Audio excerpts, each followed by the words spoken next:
Welcome to the Bazaar. Today we're going to make custom glasses.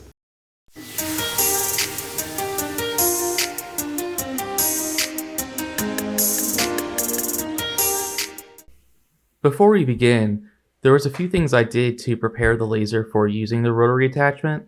The first of which was making these leg risers out of 6mm plywood.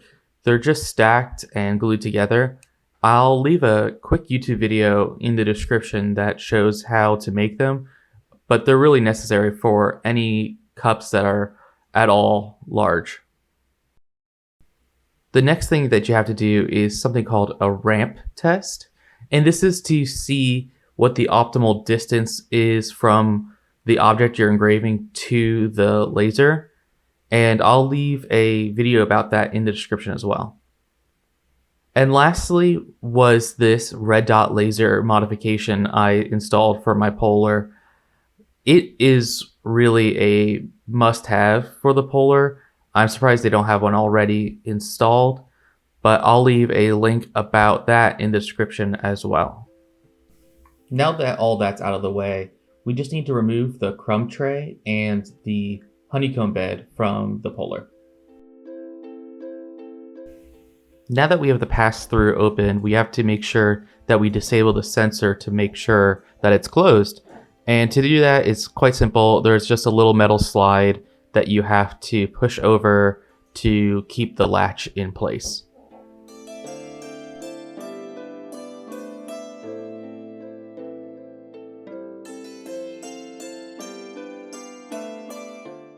My laser cutter came with two roller style attachments, and they're identical save for the spacing between the two powered rollers.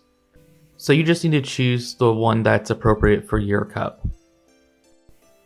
Now that we know which roller we're going to use, we need to try to level the cup so that the area that we're going to be engraving is parallel with the laser.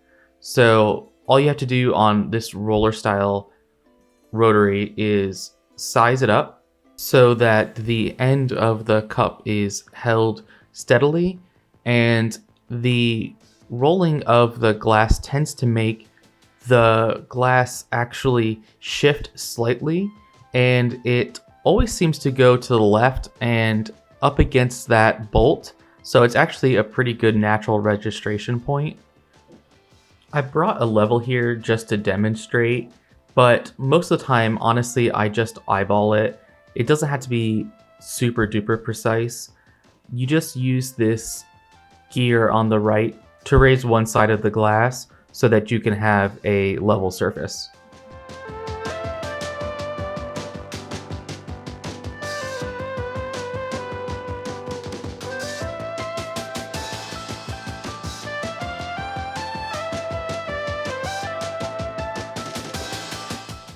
And now we're going to actually install the rotary attachment.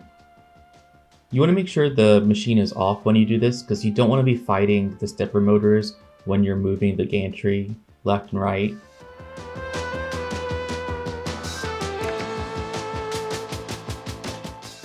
Since we used those wooden risers, those numbers that are designed to help line things up aren't really necessary. So right now, we're just going to pop the attachment in the machine and plug it in on the back left. And you'll also notice two little switches, and they're for giving control and power to the rotary attachment. And unfortunately, I think mine is actually wired a little bit backwards on one of the switches, so I'm not going to focus on that for right now. If you refer to your Polar manual, it actually tells you to flip them both back for rotary and towards the front of the machine for standard.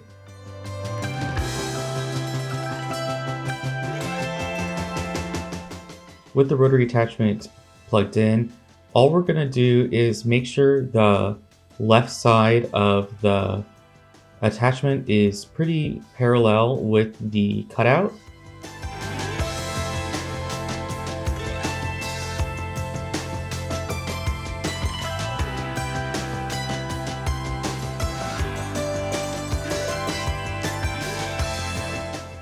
And then we're going to put the glass in so we know where to line up the laser on the y-axis.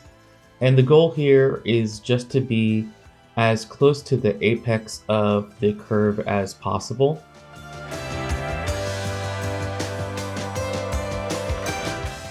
This is another good time to be able to use the cutout to look and see if your glass is level and make any necessary adjustments by reaching under.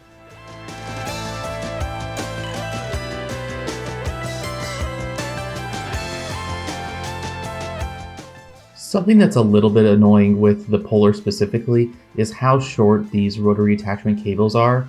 I am going to be looking to see if I can get either longer ones or extension cables. And here you can see those switches and how they're labeled and how the right hand side one is actually backwards on mine.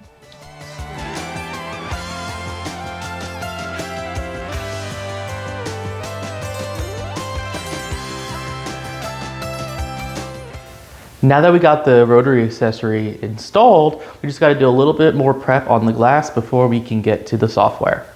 All we're going to do is wrap the glass with some painter's tape in the general area that we're going to be engraving, and this will just be used for testing, but we're going to wrap it a couple of times because we might actually burn through the painter's tape while we're testing, so we don't want to accidentally etch the glass. So I'm going to go ahead and do that real quick. All right, and just like that, you can see we got the painter's tape wrapped all the way around it. And we're gonna use this to make sure we know the full travel of the rotary tool. I'll show that in just a second.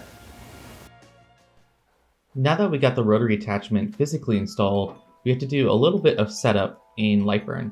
The first thing we're gonna do is go to machine settings and make sure that we enable rotary. It's going to be off by default, so you gotta toggle it to true and then hit OK, and it's going to ask if you want to update it, and you have to say yes. And then we got to update Lightburn setting as well, so we're going to go to laser tools and then rotary setup, and here you choose if you have a roller or a chuck style. We have a roller, we're going to enable it, and this represents our y-axis. And here we have the two settings that we're going to have to work with. The first is the steps per rotation, and that tells us how many steps of the stepper motor is required to rotate the entire object, and we're going to go over that in just a second.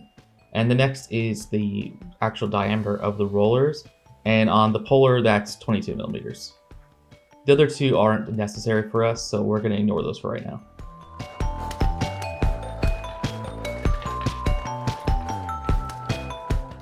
So the only thing we actually have to make is a path that is the full travel of the bed of the y-axis.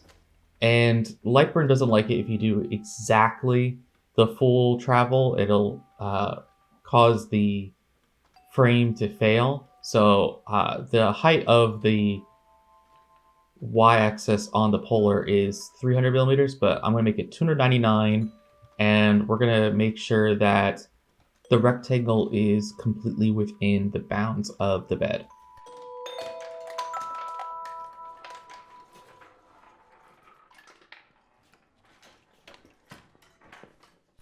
And then all we're going to do is frame so that we can see the laser move over to the tape on the glass.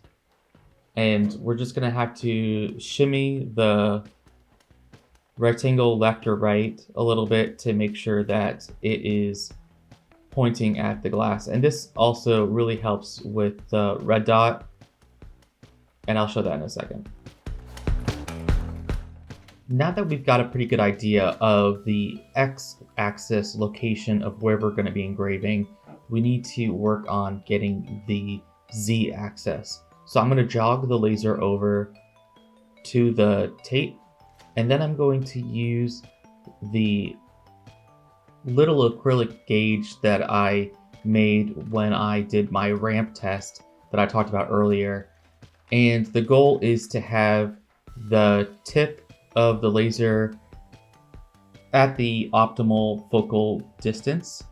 And so for my machine and my lens, I measured that at around 7.46 millimeters. So I'm going to jog the laser down a little bit at a time, just 1 millimeter at a time, until there's just slight friction between the glass and my gauge. And I'll know that I'm at the right Z height.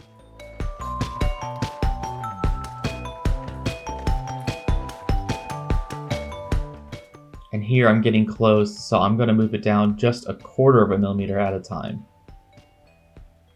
And that feels just about right. My gauge block fits perfectly in there.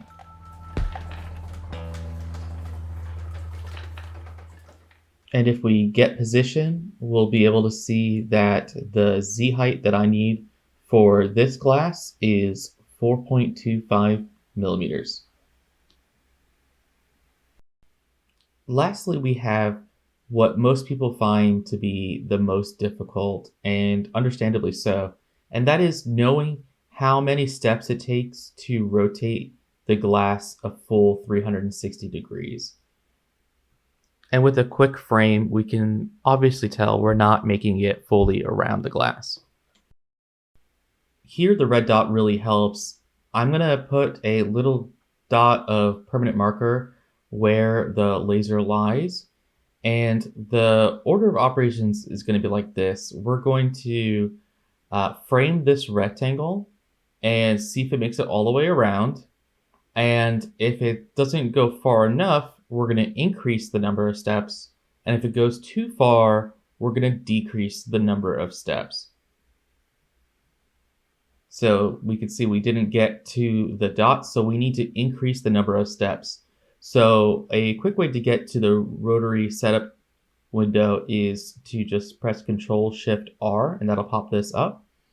And I was at 1,000 steps, and I'm going to double that to 2,000 and see how that looks. Oh, and we just went past the dot, so we overshot it. So we know the number of steps required is between 1,000 and 2,000. And this is when we play that little game of higher, lower.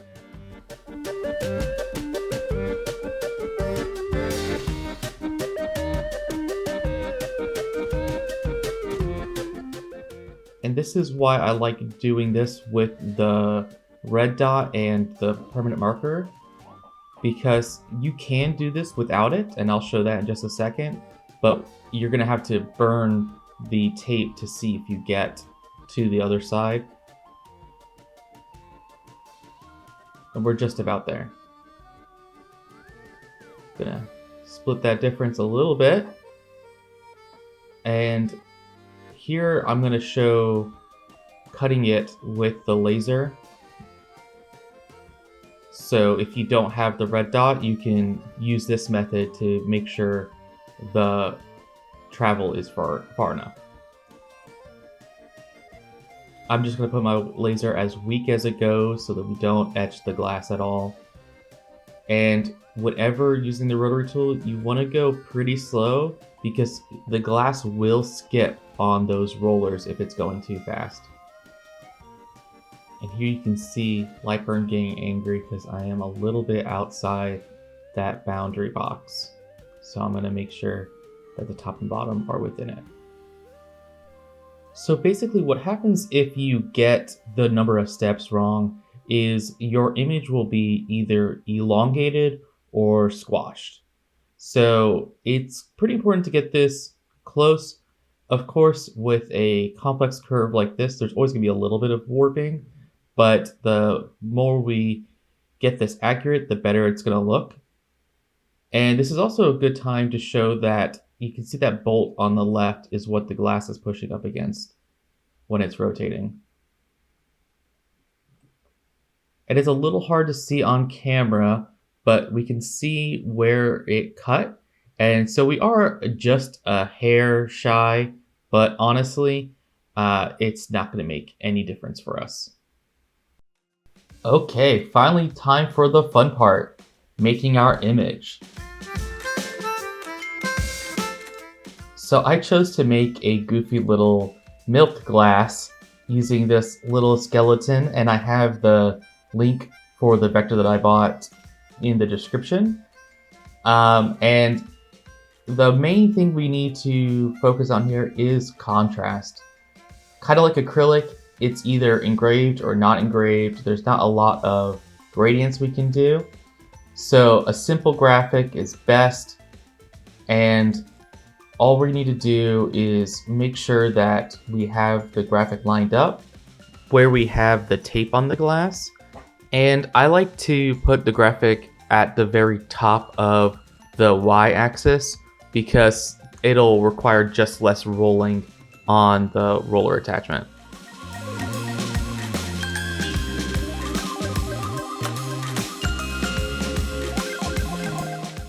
And here we can see I have the settings that I'm using on my 50-watt Omtech Polar. I'm keeping the speed pretty slow. Again, I don't want that glass slipping, and just 30% power seems to do it.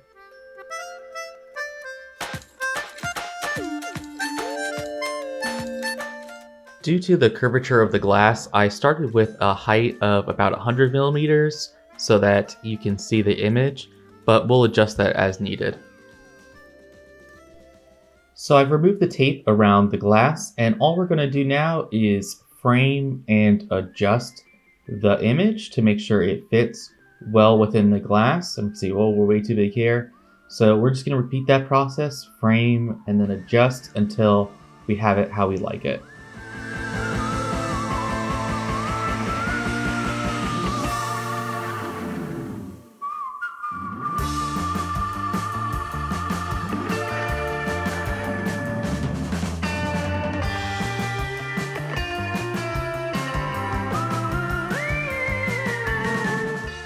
And I always do a quick preview as a sanity check, and it looks like we're good to go. And you should always be wearing eye and lung protection when using a laser, but since we have the cutout drawer out, it's especially important for engraving with the rotary tool.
Wow, this came out absolutely fantastic. I really couldn't be happier. And remember, this is from the Dollar Tree. This was $1.25, minus the cost of a laser, but let's not mention that. But seriously, this came out great. I was intimidated by the rotary attachment and etching on glass at first too, but if you remember to keep it low and slow, almost like you're cooking some meat when you're going with the laser so the glass doesn't slip, you're gonna do great. Another thing to keep in mind is don't try to then engrave again on the same thing if you're trying to get positionally accurate engravings, because the rotary style of the roller style of rotary attachments aren't as precise as like the chuck style. So if you were to put this back on, it would be very hard to line it up exactly right. And again, there's always at least a little bit of slipping with those rubber wheels. So it'd be really hard to get positionally accurate engravings on something again. But if you make sure you prep in advance and get your file all set up, this came out so great and just in time for spooky season. I also wanted to say that there is another way to etch on glass that doesn't require a laser cutter at all. I just used a Cricut. You make the design on your Cricut, and when you cut it out and put it on the glass, you pour this stuff on it, you dab it on, and let it sit. And after a while, you just wash it off with plain water, and it engraves the glass.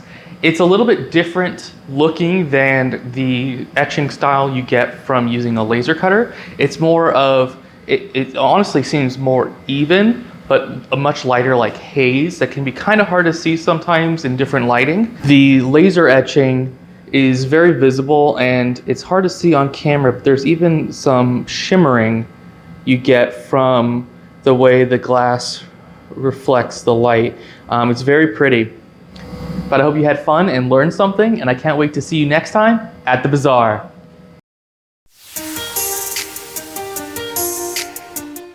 Make sure to like and subscribe for future crafting videos.